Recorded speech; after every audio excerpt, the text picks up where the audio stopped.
Hi friends, today is a very special episode. I am obsessed with dog products and love to share the ones that pass the crazy dog lady test. For over 10 years, I've used Muttluks dog boots for my dogs. Muttluks is not a dog accessory company that happens to sell dog shoes. No, they're a dog shoe company that engineers the best fitting, most durable shoes for all situations. I'm excited to feature Muttluks as one of my favorite things. Please join me and Muttluks founder, owner, and Sherpa, Marianne Bertrand. Let's have a crazy dog chat. Marianne, thank you so much for joining me today. I cannot wait to talk about dog feet. So today, I was in our basement organizing some dog gear, and I found our Muttluks. And every time I take the box out, I get really excited because my dogs love your boots. Where did you get the idea of a company based on dog boots? Well, it started in 1994, Year of the Dog. I actually was a new dog owner, but I also had more than one dog. And one of the dogs I had was rescued. And somebody gave him a set of boots for Christmas. As it was a real joke. Like, we laughed about it. It wasn't meant to be serious. But as luck would have it, I live in Toronto, Canada, and it doesn't get super cold in the winter, but it was minus 35 degrees Celsius that winter. So the combination of having been given a set of dog boots and minus 35, and I had 3 dogs, whoever wore the boots played, and the others went back to the truck and just lifted one paw at a time. They're totally miserable. And so, I was my first year having dogs, and I thought, oh, I'm a bad dog mom. And look at that. My dogs are sore. I had no idea. So I went home. I went to buy more. Everybody was sold out because at minus 35. In those days, they didn't sell good stuff anyways. So I just went to the store and started making some and started, and sold. They sold really quickly, stayed up day and night. And then I had people, and they have to remember, like 1994, there was no internet. I know it's hard for some people to believe. But so I had people coming to my door, and they, I'd answer the door, and this lady goes, I was told that somebody here sells dog boots. And the lady in the blue house, so I was like, yeah, I do. And so it would go like that. And I would walk downtown, and this woman in a shop jumps out and said, I was told next time you go by to grab you and call this lady. So this is how it worked before the internet. And so I said to myself, this must be a good idea. This is really weird, So I thought I should, I have a business degree and I had other businesses. I said, I think I should start a dog boot company because, maybe I should sell this product because it was very helpful for me. And the poor, really strange prototypes my dogs went through initially, and eventually came up with something that I thought I had thought of everything, and I really put a lot of thought into it. And that boot that I developed, then you wouldn't even recognize it now. You probably couldn't even give it away now. Dog boots have evolved to this really awesome place. They are, and we are thankful because our standard poodle Hosley has very sensitive feet. And the second that it gets cold and there's any precipitation, he starts freezing and can't go outside. And it started with the dog before him. I had a miniature poodle who I was showing in agility, and I just mentioned to a friend, I don't know what to do. He wants to play outside, but he just can't, and I feel bad. And I feel bad that there's all this salt down in our neighborhood, and I can't walk him because I don't want him to get any kind of burns on his feet. And she said, oh, we use this boot for hiking, Muttluks, go search it, buy it. And even if there hadn't been internet then where I could just go click and buy, I probably would have been that person on your doorstep because I was desperate for a solution. And knowing what I know now, your boots are the only ones that I put on my dog's feet. In fact, they are the only boots that we put on our dog's feet. And that's because they last and they're really easy for the dogs to move in. So correct me if I'm wrong, but they are leather bottomed and then they're waterproof top, correct? So it really seals in their foot. Yeah, we actually have 7 models of boots. So some are leather bottomed and some aren't. Some are rubber soled. But they all our boots have, the leather has what we call contour fit. It molds with the paw. So like even the rubber boots, if I can roll them up into this tiny little thing, which you can't do with some other boots. They'll bend in half, but they won't. Yeah, no, you can't do that with many. Flex, yeah. So even our rubber soled boots are made to flex with the paw because otherwise it doesn't fit. Like at the time, I had actually 3 Bassets when I started the company. And I guess it was a good breed to start with. Part of me thought it was subliminal from hush puppies, you just have Bassets. Start making shoes, but because that's what was advertised in the old days for shoes was these Basset hounds. But really, to fit those dogs, the fact that they fit those dogs meant they fit other dogs, because a lot of boots don't fit basset hounds. So in hindsight, it worked out really well, because a lot of these rubber soled boots on the market just don't, there's a bend to them. And if your dog doesn't bend in that same spot, forget it. You just can't wear the boot. So it put me early on. And again, because we always sold, like I started with dog boots and always sold with dog boots for years. So we got into all the nuances of dog paws, how to size, what makes them stay on, what makes them fall off, and how to get them so that they fit the most amount of breeds and the most amount of dogs, because we're not an accessory within a larger company. The company is dog boots predominantly until recently. And that's reflected in the sizing chart. I was scared to buy my first pair because I wasn't really sure. My miniature poodle was a very big miniature poodle, but he had dainty little feet. And I was in high school then, and I go, okay, I don't have a lot of money. I can't go buy 5 different pairs and see which one works best. So I was really nervous about how to fit properly. And we actually, at the time, we didn't have any stores around that sold your boots. So I bought my first pair online. And now occasionally I'll see them in some stores around, and it makes me happy. But then I had to size it myself. And your guide is super easy. I remember getting a piece of paper, having my dog step on it, and taking a pen and look at your diagram and mark the 2 spots and measure between the lines. And so I got the boots, put them on him, and the rest is history. He wore those the rest of his life. Every year he had them for 7.5 years. So 7 winters he wore them. And then I got a bigger dog and go, I need bigger shoes. So of course I'm going to go to Muttluks, and I sized again. And then I got my Great Dane, and I needed something, I thought, quickly, because we got her right before weather got very bad. So I went to PetSmart down the street and I bought their brand, and they were ping pong paddles. Literally as big as a ping pong paddle. She put them on once, the Velcro ripped, and the other 3 fell off because they didn't fit her wrist. So that was the last time we did that.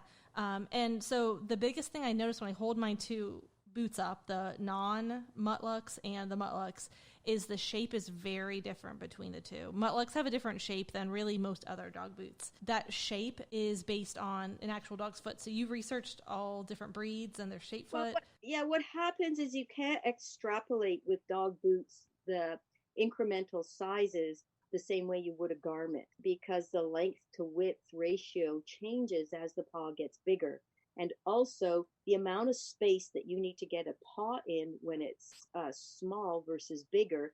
The bigger boot, if you have 10% leeway, that's a lot on a big boot. But 10% leeway on a small paw is not enough to actually get the paw in there. So, your proportions have to change a little bit. So, I mean, these are funny nuances that we look at that usually nobody else does. And in the early days, when everybody would just copy us but not get it right, they used to just make us look good, and it made us very happy to get competition because we just look good, because they never paid attention to those strange little things. They just applied what they thought to it, and then it wouldn't work. Well, and along with that, how you said, making sure it stays on the wrist where it's supposed to. I can't tell you how many times I tried to put the boots, the non-Muttluks, on the Dane and went in the snow to walk them when I lived in an apartment. And the poodles would come home with all 4 boots, and the Great Dane would come home with 2, 3 boots. And the amount of time I spent looking for boots in the deep snow, I never want to repeat. So after that experience, no more. We're not going hunting for boots. And only one time, when I didn't properly get the Velcro, did my standard poodle get it off. But you have nice reflective strips on the top, so all I had to do was take a flashlight, and it was right outside our door. It came off at the very end. So all of that has been really great. And when I say boots to people, they automatically assume that I'm talking about boots for snow, but there are other uses for boots, not just for deep snow. And since you have 7 different kinds and some accessories to go along with them, why else would someone boot their dog if it wasn't for snow?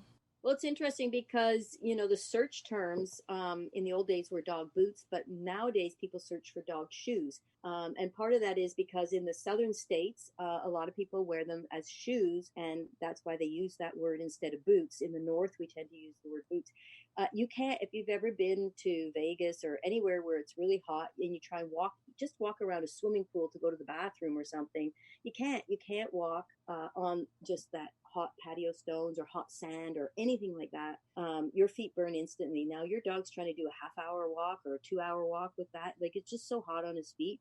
And literally, we have what we call a hot paw index and a summer hazard index. And heat is one of the summer hazards. So because literally, I forget how, in seconds, the paw burns if it's over a certain degree. And you can fry an egg on a sidewalk. Everybody knows that, right? So what are you doing to your dog's paws? So, and then there's things like if you're walking where it's not right in a city, you've got cactus. And by the shoreline, you get these little burrs that are just stick into the dog, and you can't get them off. And you can't, if you get them off, they're on your fingers. You can't get them out of your fingers, and the dog is just crippled. So a lot of people need them for different reasons, you know. And of course, if you get an injury, you can use them for that too.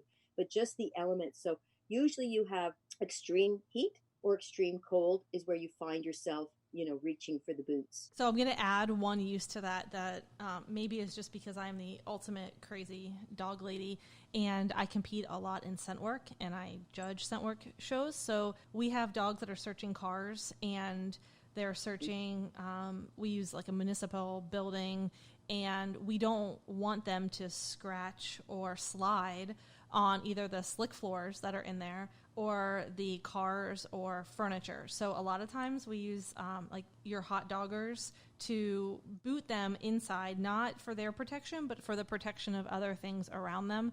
The last thing we want to do is scratch a police cruiser that we're borrowing and send it back to them. So we use them to prevent that also. So I like them for that use too. And I bring up the heat because my parents live in southern Florida. And you're right, there are days where it's not safe to not only not walk on the blacktop, but just walk on the cement too. It's too hot for them. And southern Florida grass is not pleasant to walk on. So she has a bunch of boots for her dogs to make sure that they enjoy being outside even in the heat. But aside from boots or shoes, I actually call them shoes too. Aside from the shoes, I really like that you have socks for dogs. Yeah. I see them a lot in stores around here, but it drives me crazy that they're actual like sock material for dogs and don't have anything on the bottom to help them slip or prevent them from slipping. Yours... Oh, they do. Yours have them. Yours have them. But some of the cutesy pairs that you see at your pet stores don't, and it drives me crazy. So your socks, they have those little paws on the bottom. It's good for like indoor attraction and stuff like that, for a more senior dog. We have a newer product that is, you know, it's sort of a sock, sort of a boot, and it's called a sloucher. So it's a rubber dipped, which will give you traction, a little bit of traction on surfaces, and it's waterproof at the bottom. But then the sock part is this big, long, really wrinkled sort of slouch sock. So it's kind of a fun product, and that one's just new this year. You probably really won't see it in stores yet. But yeah, the socks themselves can go inside a boot, which in some ways it helps with the fit and it can keep them a little bit warmer, or they can be worn on their own. The one thing that's nice about the socks is if you are trying to get a boot on, depending on the model of boot you're buying, some are harder to get on than others. It makes getting the boot on really easy because there's no fur in the way. There's no dew claw that you're catching on anything. So when you go to, you know, do up the boot, let's say for the new Muttluks Deluxe, if you're doing it up, there's no like long hair getting caught in your zipper, even though we have a gusset in it. Or if you're doing the original Muttluks, you don't have the dew claw hooking on you know, the stitching as you put it in. Yeah, we have that problem, both dew claw and fur with the standard poodle. As much as I keep him short, we joke he doesn't have chicken legs. I don't shave his legs short. So it does get difficult to make sure all the hair gets in and the dew claw. But I've been waiting. I know we talked about this right before we started. Your deluxe Muttluks are, so I cannot wait. They are the side zipper ones, and I can't imagine how much of a pain that was to develop, but I know I am forever grateful for that. So we ordered ours and cannot wait to get them and use them this winter. But I'm also really intrigued with the Mutt Gators. The like extension of the boot. Because again, I have a furry breed, and snowballs in poodle fur is not fun to deal with. So these mutt gators. Yeah, the snowballs. Well, the Muttluks, the original Muttluks have a cuff that comes up, but sometimes the snow will push it down or get snow in it, depending on the type of snow, especially wet snow. So that's why the Muttluks Deluxe has a top cinching strap to hold that in place. But if you have other models of boots or the original Muttluks and you just want to slip the mutt gaiters on top of it, they're really good for deep snow. So not everybody gets like deep snow conditions, but they slide over the top part of the boot and then they just wrap tight around the leg. And it's great. It keeps the feathers clean, and it keeps the cuff of the boot up or whatever. It just extends the boot if you have one of the shorter models of boots. We don't get a ton of deep snow here in Central Ohio, but when we get snow, we get snow. So it's either nothing or we're buried. And so we have the original Muttluks, and they go up pretty high on his leg. I fold them up, roll them down to put his foot in, and then I roll them all the way back up. So he's a white poodle, so he's got these tall black boots on his legs, and people laugh when they see him walking out in them, and then they're jealous when we come back inside. This was in January. We were at a dog show in Northern Ohio, and I put his boots on every time we went outside, and my friends laughed at me. And then I'd come back in and I would take them off, and no wet feet, no checking for ice, no snowballs. And then all of a sudden it was, okay, where did you get those? Because the sheer convenience of not having wet feet tracking all over the dog show was super appealing to all of them. And then no cleanup, even back at the crate, making sure there's no salt in your dog's foot is super important. And that's really what I'm worried most about, is getting salt in their feet and not seeing it and not being able to get it out. So these are really great to make sure that none of that happens. Well, a lot of dogs they're not cold. They have a lot of fur, retrievers, Newfoundlanders, they're not cold, but most dogs have webbed feet. The difference between a St. Bernard and Newfoundlander is St. Bernard does not have webbed feet. So guess what? He can go through the snow all day long and it doesn't bother him. But anybody else, other dogs have webbed feet. So the snow melts a little bit from the contact with the paw, and it turns into balls between the toes. And, that's what bothers the dogs. And that's when they get, irritation or frostbite toes, even though the body isn't cold. I think the most important thing with dog boots is that to get the best performance out of them, you have to get the right size. I think that's like the most important thing. And, really the way people would know what the right size is that it should do up just above the dew claw. If it's higher than that, because that's the narrow spot on the leg. If it's higher than that, the leg is marginally wider and it will slide down to the narrow spot and eventually wiggle its way off. And obviously, if it's slightly below, it's wider and it will slip off. Yes, and that's a big complaint I hear, is that, well, they just come off anyway, so why would I spend money on one and put all the time and effort getting my dogs to like the boots, and then they just come off? Yeah, well, these are designed to stay on, and we believe they stay on better, but you'd have to talk to other customers. They do. I can attest to that.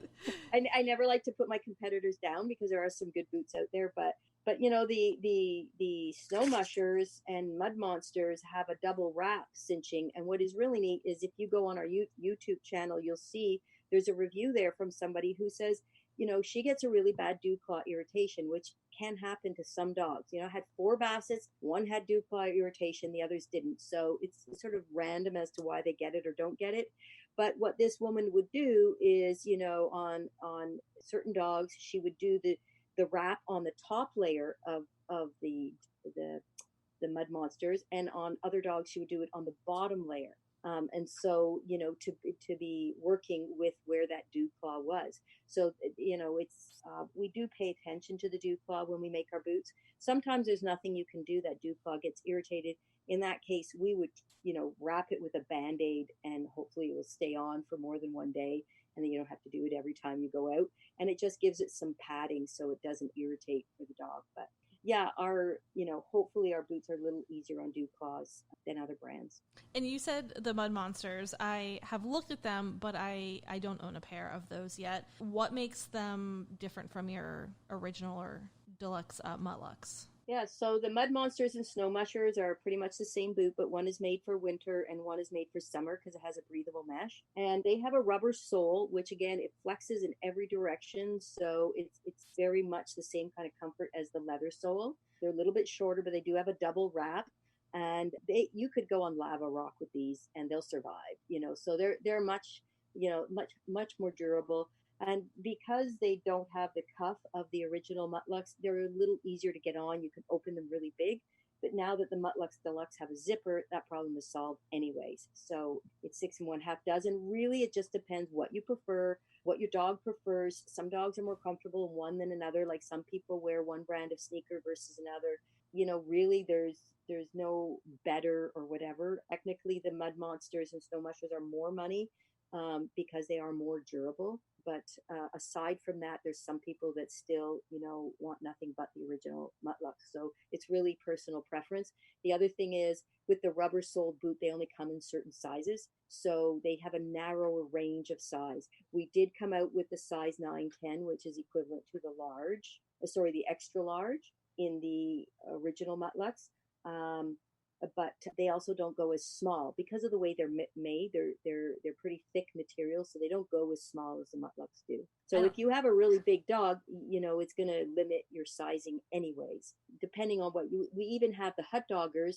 We have a size even smaller than the Muttluks come in because those don't wear out, and the thick materials of the Muttluks we can't go smaller because we can't turn them right side out. But with the hut doggers, it's thinner materials, so we can. So we do make one smaller for those. So there's more than one factor that goes into why you should buy which model of boot. But whatever you do, sizing is most important if you want your dog to be comfortable and for the performance of the boot to be there for you. There are so many options. It is a little overwhelming. So if someone goes on your site and they're looking through all the different options and they're confused about which will be right for them, what's the best way to get in contact with you? You can email us, you can call us. There is a chart on the site, but sometimes it's not clear enough for people. We are going to be updating all that whole process very shortly. But they can call us. They can look at the chart. We have like types of use chart. We also have a sizing video, which we've done. That's on our YouTube channel as well. And which is very helpful. Website. Yes, very helpful. Product that you go to, you'll see that the sizing video is in there. But, really, the number one reason that boots fall off is incorrect sizing. The number 2 reason, you just didn't do it tight enough. And then I don't know what the other reasons are because I don't know if there really are any other reasons. Well, those are the reasons that ours have fallen off in the past. With a poodle, it's very easy to not put it on tight enough because all that hair makes you think that you're putting it on too tight, and it's not. They're fine. And then with the Great Dane, it's just her foot shape just doesn't agree with most boots. As you understand, the bigger dog you get, you think, oh, well, it'll be easy to find something to just slip on her foot and go. And the giant breeds and the tiny breeds, it's just really hard to find something that fits properly. So the sizing guide is super easy. Like I said before, I literally just had my dog step on a piece of paper and I marked with a pen where his longest nail was. And then I looked at the back of his foot and where it slightly goes up for the length. Yep. And I just took a ruler between those 2 lines and I've never had a problem with sizing. So with fit. So we very easily do that. And I have to add that, my standard poodle is technically, he could fit into 2 sizes. And so yep. It's about knowing your dog and knowing, well, yes, his foot is this size now, but poodles grow a lot of hair, and if I leave his foot a little furrier, he needs a little tiny bit extra room, so we go to the medium size versus the small medium in some of the boot types. So it's about knowing your dog, knowing what grooming you do on your dog, because there are a lot of breeds with hairier feet that may get hairier as the weather changes. So watching out for that is really the only, I wouldn't say issue, but the only thing I really had to think about when sizing the boots for my dogs. And some dogs have smaller back feet than front feet, about 50%. That's what we found. I have found a Great Pyrenees who had bigger back feet than front feet, but that's like really rare. I've only seen it once. But anyway, the Muttluks are very, like they come in full size increment, like small, medium, large. Whereas if you look at the snow mushers and mud monsters, they come in like medium and then a medium/large and then a large. So they have what we call half sizes. The size increments, even though there's still 8 sizes, or I guess we have more with 10 sizes now, but they have half sizes, so you can get a size in between. It's just the design is completely different, and so it's not as versatile for like the Muttluks accommodates a wider range of size paw in each boot. So we sell the snow mushers and mud monsters and also our mutt trackers in sets of 2. So you can size the front and back feet separately. I did actually notice that and wondered about that. So that's very interesting. I've only measured the back feet, so I'll have to go see the difference in his, even though it hasn't mattered for him in boots. I'm now curious to see which way he goes. If they're not falling off, then you've got the right size, because they would fall off if they're too big. You know, people ask us if we have a guarantee, and we say if they're too big, they'll fall off. That's our guarantee. So typically they just don't work if they're too big for the dog. I know it might be nice just to get something bigger and make it really easy to get on and all that stuff, but they need to be kind of as snug as you can around the paw. We need to think with people too. If you buy a pair of shoes that's 2 sizes too big, they're not comfortable. They're not going to stay on, and you're not going to want to wear them. So same with dogs. If you buy it too big, yeah, it may be easier to get your foot in, but it's not going to have the function, and I don't blame them. I just envision a pair of heels I have that technically they're my size, but they have to really like wiggle my foot to get them in, and it's not the most fun process to put them on, but I love wearing them. So once they're on, they're good. So same with my dogs. We have to work a little bit, but the benefits are well worth it. Well, those boots you would, or those shoes you would wear nylons, because then they slip on easier. So then if you have the sock, it is easier to get them on. That's a good point. I'm gonna go grab a pair of socks because I never thought about that, and I've got a system down. We worked really hard with the standard poodle, who is so sensitive that he has to wear them all the time, that he knows when I have the boots out sitting next to the door, say, go put your shoes on before you go outside, and he waits, and he's happy to wait now. He understands. But I do love taking video of him every year when I put them on for the first time, and he walks around inside. He does the high stepping. And as soon as he hits outside, though, he totally forgets about, oh, those feel funny, and he's just so happy to have them on. So I like the little video of him every year adjusting, but as soon as the door opens, he forgets that there's anything on his feet, and he's happy to go. So thank you for all your work making them so durable and fit so well. My last question for you is about cleaning them, because boy, do ours get disgusting and dirty. What's the best way to clean the leather bottom ones? Well, you can put them in by themselves, or if you have like a pillowcase or a little mesh laundry bag. I recommend closing the Velcro so it doesn't get full of stuff in the wash. And then when you wash them, I mean, you know what? I wash and dry my sneakers. I don't know what the care instructions say. So I don't care what the care instructions say on my boots. I'm going to wash them. I'm going to dry them, right? Like, people are going to do that. So we just recommend, if the waterproofing is really important to you, and also if you have the leather ones and not the other ones that are rubber soled, but if you have the leather ones, that leather, it is a specially treated leather. So if you just bought leather and washed it and dried it, it would crack and dry out really fast. But these, you'd be surprised, they will last longer, even though you may not notice it if you don't compare it side by side.